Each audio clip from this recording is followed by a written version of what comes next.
Hello guys, today we are discuss about the deferred tax liability as per Indian AS 12 income taxes. Okay उसके लिए अपन example लेंगे, depreciation का example लेते हैं अपन देखेंगे कि एज पर द बुक जो है डेप्रिसिएशन अपन ने कैलकुलेट किया हुआ 10,000 रुपीज़ का, बट एज पर the income tax act depreciation जो अलाउ कर रहा है 50,000 अलाउ कर रहा है, मतलब एक्सिस डेप्रिसिएशन अलाउ कर रहा है अपन को। बट अगर आप देखोगे इन दोनों में जो टेम्पररी डिफरेंस है वो है 5,000 रुपीज़ का।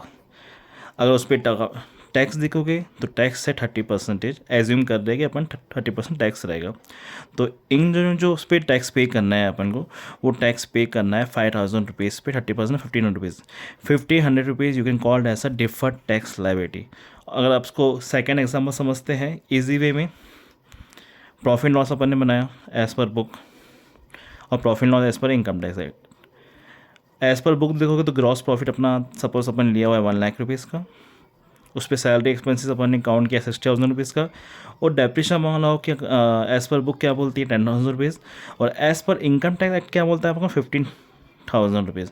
अगर दोनों का डिफरेंस देखोगे आप कि अपना जो प्रॉफिट आ रहा है अपना एज़ पर बुक 30,000 रुपीज़ का, और जो as per income tax act आ रहा है अपना 25,000 रुपीज़ का, इन दोनों का डिफरेंस देखोगे टेम्पररी डिफरेंस 5,000 रुपीज़ का। इस पर जो टैक्स आएगा वो उसको बोलेंगे अपन डिफर्ड टैक्स लायबिलिटी। क्यों? क्योंकि इसमें देखो कि जब भी बुक प्रॉफिट ग्रेटर देन रहेगा इनकम टैक्स के हिसाब से, तो उसको भी उसको बोले इजी वे में उसको बोलेंगे डिफर्ड टैक्स लायबिलिटी। अगर आपको समझना है, अगर आपको देखना है कभी भी आप अगर अपन टैक्स